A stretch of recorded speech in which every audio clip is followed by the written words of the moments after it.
Alright, ladies and gentlemen, welcome to World of Wrestling. At this time, you know what to do. Hit the like button if you like the video after you get a chance to watch the entirety of this video, as well as subscribing to the channel if you're not already subscribed to the channel. We got WWE reviews, we got AEW reviews, we got NXT reviews, and UFC, and soon to be Bellator in September the 12th and 13th. They have two events back to back during that weekend, Friday and Saturday night, which I will be reviewing. So if you're an MMA fan, you're not into wrestling though, and you just want to get your filler of MMA reviews by this channel, by all means, subscribe to the channel at this time. I will be doing this on a weekly basis. Usually my reviews for UFC Fight Night or UFC pay-per-views always occur during the weekend or the latest Monday night.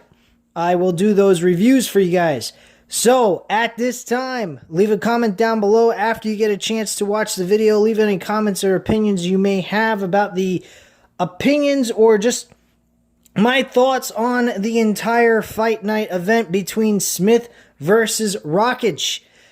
This was an entertaining event, but nonetheless, there were some surprise endings to this, meaning in results. I couldn't believe that Anthony Smith, who is an uprising star, who actually had an opportunity for the UFC light heavyweight title against John Jones last year, is now losing beyond belief. I think he's lost 2 fights in a row, this being his second loss. And he was ranked number 5 going into this fight against Rakic. His first name, Alexander Rakic, was ranked number 8th going into this event. I can only imagine by this point in time, he's probably went up to at least 6th place in the light heavyweight division. So let's get into it, guys. At this time, here we go.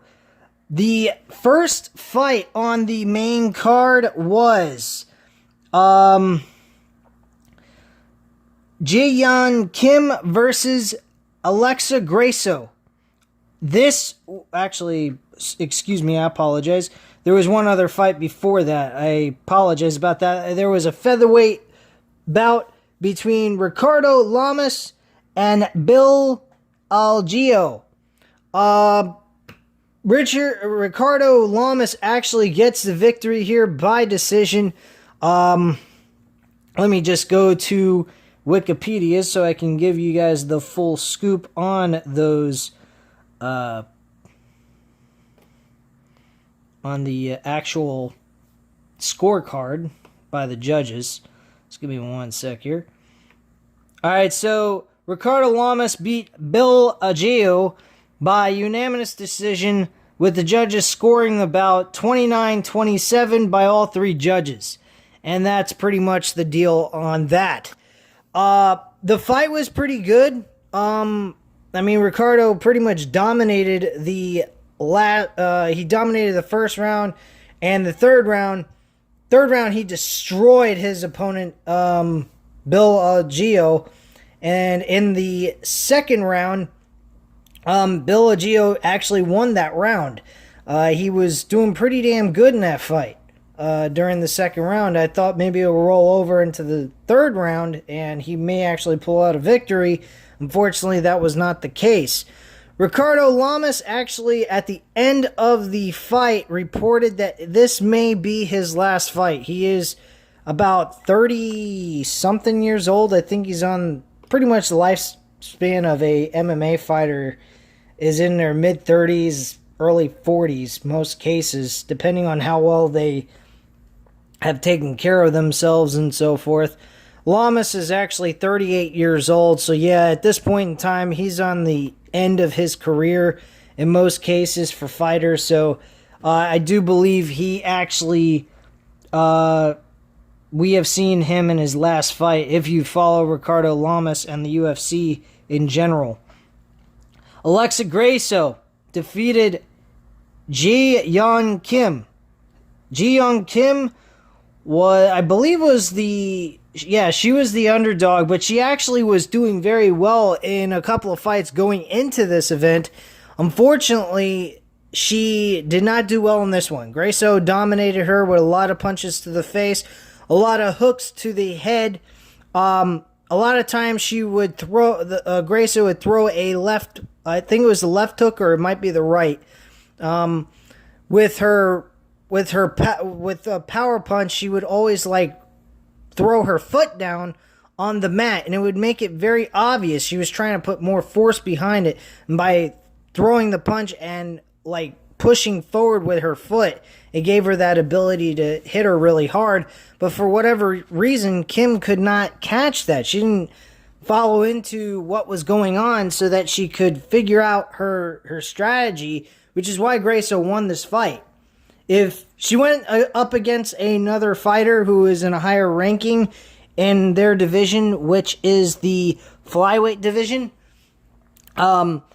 she wouldn't have gotten away with this more than likely. Because obviously, if you look back on the tape and you have ESPN Plus or UFC Fight Pass, but you probably won't be able to see on UFC Fight Pass, you'll have to get ESPN Plus to watch this at this point in time because they haven't released it yet on Fight Pass.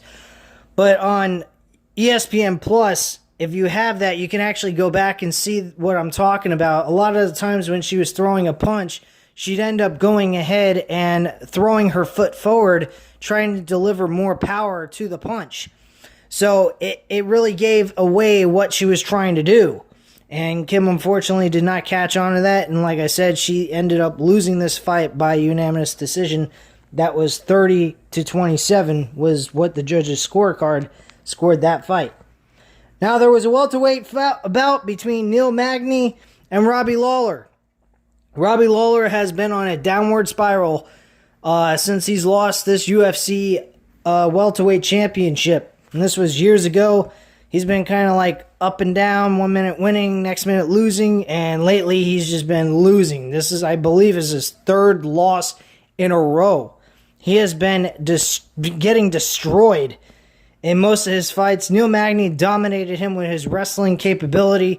He kept Robbie Lawler down on the ground for most of the fight, and he was unable to do anything which Robbie Lawler is known to do, and that's box his opponent, or at least kickbox with his opponent standing up. Neil Magny knew that, and Neil Magny knew that that was his strength, so he attacked him, put him on the ground, and made sure he would not get up, and dominated him throughout most of the entire fight on the ground. So, terrific job by Neil Magny. Very easy strategy. When you're a good wrestler going up a good puncher slash boxer, stand-up fighter, it's best to put him on the ground. That way you're not taking any chances of getting your ass kicked and losing the fight. Because if this fight would have stayed on the ground, or stayed on, in, like, standing up fighting, and we actually got a full-blown boxing or kickboxing fight, Neil Magny would have lost this easily, hands down. So the judges scored this bout 30-27 by all three judges, and Neil Magny won this fight easily with no problem. The last fight, as I mentioned, the main event, Alexander Rakic defeated Anthony Smith by unanimous decision, again 30-27. Same type of strategy here. Rakic has been known to knock opponents out, but he also has a good wrestling game. I guess apparently he assumed that it would be best for him to keep Anthony Smith grounded so that he can't take any chances of getting knocked out anyway, and he kept him on the ground the entire time, beat him up, and made him look like crap. And Anthony Smith lost this fight completely from beginning to end. He didn't even have a chance. This is one-sided beatdown 100%. So that's pretty much it, guys. That's the entire review of the main card. Again, like I mentioned before, if you haven't watched previous reviews, this would be my third one. The second one was fucked up. The audio completely blacked out, and then without realizing, after it fully downloaded, I deleted it off of my phone, which is where I record all this, off of my cell phone, and I didn't go back to check to make sure that that video was operating correctly when I uploaded it on YouTube, so I apologize about that. But this is my third installment on the channel. So at this time, guys, you know what to do. Hit the like button if you like this video. Hit the subscribe button if you're not subscribed to the channel, of course. And leave any comments down below, UFC related. I will definitely get back to you on that, as always. And I thank you very much for watching. Have a great night, guys, and stay safe.